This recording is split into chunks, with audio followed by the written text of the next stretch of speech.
ನೋಡ್ತಾ ಇದ್ದೀರಾ CBT Kannada TV. ನ್ಯಾಯಾಲಯದ ತಡೆ ಆಜ್ಞೆ ಧಿಕ್ಕರಿಸಿ ಅಕ್ರಮವಾಗಿ ಕಲ್ಲು ಗಣಿಗಾರಿಕೆ ಮಾಡುತ್ತಿದ್ದಾರೆ ಎಂದು ವಕೀಲ ಋತ್ವಿಕ್ ಗೌಡರವರು ಆರೋಪ ಮಾಡಿದ್ದಾರೆ.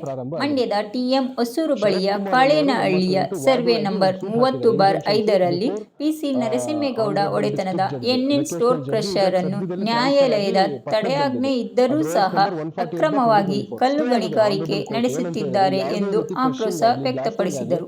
ಯಾವುದೇ ರೀತಿ ಮೈನಿಂಗ್ ಆಕ್ಟಿವಿಟೀಸ್ ನ ಹಮ್ಮಿಕೊಂಬಾರದು ಅಂತ ಒಂದು ಕಾನೂನಲ್ಲಿ ಒಂದು ಆಜ್ಞೆ ಆಗಿದೆ. ಆದ್ರೂ ಸಹ ಅದು 18/5ಕ್ಕೆ ಪಾಸ್ ಆಗ್ಬಿಡ್ತು. 18/5/2024 ತಡೆ ಆಜ್ಞೆ ಆಗಿದೆ. ಆದ್ರೂ 22ನೇ ತಾರೀಕು ತನಕ ನಡೆಸಿದ್ದಾರೆ. ಅದ್ರ ಸಂಬಂಧಪಟ್ಟಂಗೆ ಅಧಿಕಾರಿಗಳಿಗೂ ಮಾಹಿತಿ ಕೊಟ್ಟಿದೀವಿ, ಕಂಟೆಂಪ್ಟ್ ಪಿಟಿಷನ್ ಹಾಕಿದೀವಿ. ಈಗ ನಿನ್ನೆ ಅಂದ್ರೆ ಜೂನ್ 15 5:30 ಸಮಯದಲ್ಲಿ ಕ್ರಷಿಂಗ್ ನಡೀತಿದೆ. ಮತ್ತೆ ಅದಕ್ಕೆ 112ಗೂ ಡಯಲ್ ಮಾಡಿದ್ದಾರೆ ಶರತ್ ಅವರು. ಇದು ಮೇನ್ ರೀಸನ್ ನಾವು ಹಾಕಿರೋ ಸೂಟ್ ಇಷ್ಟೇ. ಏನಕ್ಕಂದ್ರೆ 70 ಮೇಕೆಯಲ್ಲಿ 27 ಮೇಕೆ ಸತ್ತಿದ್ದಾವೆ.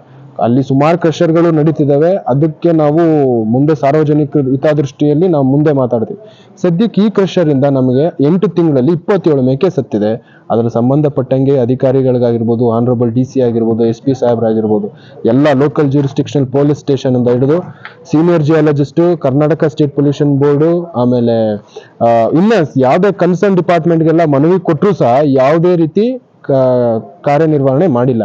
ಇಲ್ಲಿ ಏನ್ ನಾವು ನೋಡ್ಬೇಕಾಗ್ತದೆ ಅಂದ್ರೆ ಮೇಲ್ನೋಟಕ್ಕೆ ಇವರೆಲ್ಲ ಕರಪ್ಟ್ ಟ್ರಾನ್ಸಾಕ್ಷನ್ಸ್. ನ್ಯಾಯಾಧೀಶರು ಆರ್ಡರ್ ಕೊಟ್ರು, ನ್ಯಾಯವಾದಿಗಳು ಅಲ್ಲಿ ಮಂಡೇ ಮಾಡಿಸಿದ್ರು ಸಹ ಎಕ್ಸಿಕ್ಯೂಟಿವ್ ಡಿಪಾರ್ಟ್ಮೆಂಟ್ ಅಲ್ಲಿ ಇದು ನೀಟಾಗಿ ಫಾಲೋ ಅಪ್ ಮಾಡ್ತಿಲ್ಲ.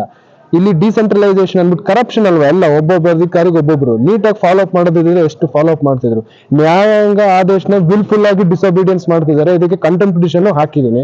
ಸಂಬಂಧಪಟ್ಟ ಅಧಿಕಾರಿಗಳಿಗೆ ವಿಚಾರ ತಿಳಿಸಿದ್ರು ಸಹ ಅವ್ರ ಎಸ್ಕೇಪಿಂಗ್ ಅಲ್ಲೇ ಅಂದ್ರೆ ಒಂದ್ ಸುಳ್ಳು ಹೇಳಿ, ಒಂದ್ ಸ್ವೀಟ್ ಲೈಸ್ ಹೇಳಿ, ವೈಟ್ ಲೈಸ್ ಹೇಳಿ ತಪ್ಪಿಸ್ಕೊಳಕ್ ನೋಡ್ತಿದ್ದಾರೆ. ಇದೇ ಇಲಾಖೆಗೆ ಹೋಗಿ ಕೇಳಿದಾಗ ಏನಾದ್ರು ಗಣಿ ಇಲಾಖೆಗೆ ಹೋದ್ರೆ ಆರ್ಡರ್ ಆಗಿದೆಯಂತೆ. ಅದು ಅದೇನ್ ಅವ್ರು ನಾವು ಆರ್ಡರ್ ಕಾಪಿ ಕೊಟ್ಟರು ಸರ್ ಅವ್ರೇನ್ ಹೇಳ್ತಿರೋದು ವೆಕೇಟ್ ಆಗಿದೆಯಂತೆ ಅಂತ. ಯಾವ ಆರ್ಡರ್ ವೆಕೇಟ್ ಆಗಿರೋದಕ್ಕೂ ಕಾಪಿನೂ ಇಲ್ಲ. ಇನ್ ಕೇಸ್ ವೆಕೇಟ್ ಆಗಿದ್ರೆ ನಾವು ಅದನ್ನ ಪಾಲಿಸೋದಕ್ಕೆ ನಾವು ರೆಡಿ ಇದೀವಿ.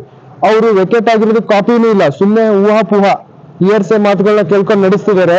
ಇದು ಹಿಂಗೆ ಮುಂದುವರೆದ್ರೆ ಎಲ್ಲಾ ಅಧಿಕಾರಿಗಳ ಮೇಲೂ ಸೇರಿ ಪ್ರೈವೇಟ್ ಕಂಪ್ಲೇಂಟ್ ಮಾಡಿ ಕ್ರಿಮಿನಲ್ ಕೇಸ್ ಜಾರಿ ಮಾಡ್ತೀನಿ. ಈಗ ಅಲ್ಲಿ ಇಲಾಖೆಯವರು ಯಾರು ರೆಸ್ಪಾನ್ಸ್ ಮಾಡ್ತಾ ಇಲ್ಲ. ನಿಮ್ಮ ಹತ್ರ ಕಾಪಿ ಇದೆ? ಆರ್ಡರ್ ಕಾಪಿನೂ ಇದೆ. ಆರ್ಡರ್ ಕಾಪಿ ತಡೆ ಆಜ್ಞೆ ಇದ್ರೂ ಸಹ 18/5/2024 ತಡೆ ಆಜ್ಞೆ ಆಗಿದೆ. 22/5/2024 ತನಕ ನಡೆಸಿದ್ದಾರೆ. ಅಂದ್ರೆ 4 ದಿವಸ ಉಲ್ಲಂಘನೆ ಆಗಿದೆ. ಅದಾದ್ಮೇಲೆ ಕಂಟೆಂಪ್ಟ್ ಪಿಟಿಷನ್ ಕೂಡ ಫೈಲ್ ಮಾಡಿದ್ದೀನಿ. ಅದಾದ್ಮೇಲೆ ಸುಮ್ಮನೆ ಆದ್ರು ನಡೆಸಿರ್ಲಿಲ್ಲ. ಈಗ ನಿನ್ನೆ 5:30 ಸಂಜೆಯಲ್ಲಿ ಕೋರ್ಟು 5 ಗಂಟೆ ಅಷ್ಟೆಲ್ಲ ಸಿಟ್ಟಿಂಗ್ ಎದ್ದೇಳ್ತಾರೆ ಸಾಹೇಬ್ರು. ಅದನ್ನ ನೋಡ್ಕೊಂಡು ಈಗ ಇವತ್ತು ಮತ್ತೆ ನಾಳೆ ರಜಾ ಸಿಕ್ಕಿರುವ ಕಾರಣ ಬಕ್ರೀದ್ ಪ್ರಯತ್ನದಿಂದ ಅವರು ಅನಾಧಿಕೃತವಾಗಿ ಕೋರ್ಟ್ ಆದೇಶ ಇದ್ರು ಸಹ ಉಲ್ಲಂಘನೆ ಮಾಡಿ ಏಕಾಏಕಿ ನಡೆಸ್ತಾ ಇದಾರೆ, ಅಕ್ರಮವಾಗಿ ನಡೆಸ್ತಾ ಇದಾರೆ. ಇದ್ರ ಸಂಬಂಧಪಟ್ಟ ಅಧಿಕಾರಿಗಳಿಗೂ ಗಮನ ಇದೆ, ಎಲ್ಲ ಅಧಿಕಾರಿಗಳಿಗೂ ಗಮನ ಇದೆ. ಅವರು ಬ್ಲಾಸ್ಟ್ ಮಾಡ್ತಾ ಇದಾರೆ ಅಲ್ಲ, ಮೆಟೀರಿಯಲ್ ಬೇರೆ ಕಡೆ ಮೆಟೀರಿಯಲ್ ಲೋಡ್ ಆಗ್ತಿದೆ, ಬ್ಲಾಸ್ಟಿಂಗ್ ಆಗ್ತಿದೆ. ಊರಲ್ಲೇ ಎಲ್ಲ ಲೋಕಲೈಟ್ಸ್ಗೂ ಮೆಟೀರಿಯಲ್ಸ್ ಕೊಡ್ತೀವಿ ಬನ್ನಿ ಅಂತ ಕರೆದಿದ್ದಾರೆ. 112 ಪೊಲೀಸರ್ಗೂ ನಾವು ಕರೆದಿ ಮಾಹಿತಿನೂ ತಲುಪಿಸಿದೀವಿ. ಏನು ಕ್ರಮ ತಗೊಂಡಿಲ್ಲ. ಅವ್ರು ಕ್ರಮ ತಗೊಳ್ದೇ ಇರೋ ಕಾರಣ ಅವರು ಈ ಒಂದು ಕೃತ್ಯದಲ್ಲಿ ಭಾಗಿಯಾಗಿರೋದಕ್ಕೆ ಅವ್ರಿಗೆ ಏನ್ ಕ್ರಮ ತಗೊಳ್ಬೇಕು ಕಾನೂನುಬದ್ಧವಾಗಿ ನಾವು ಕೋರ್ಟಲ್ಲಿ ತಗೊಳ್ತೀವಿ. ನಾನು ಋತ್ವಿಕ್ ಗೌಡ ಅಂತ. Yes.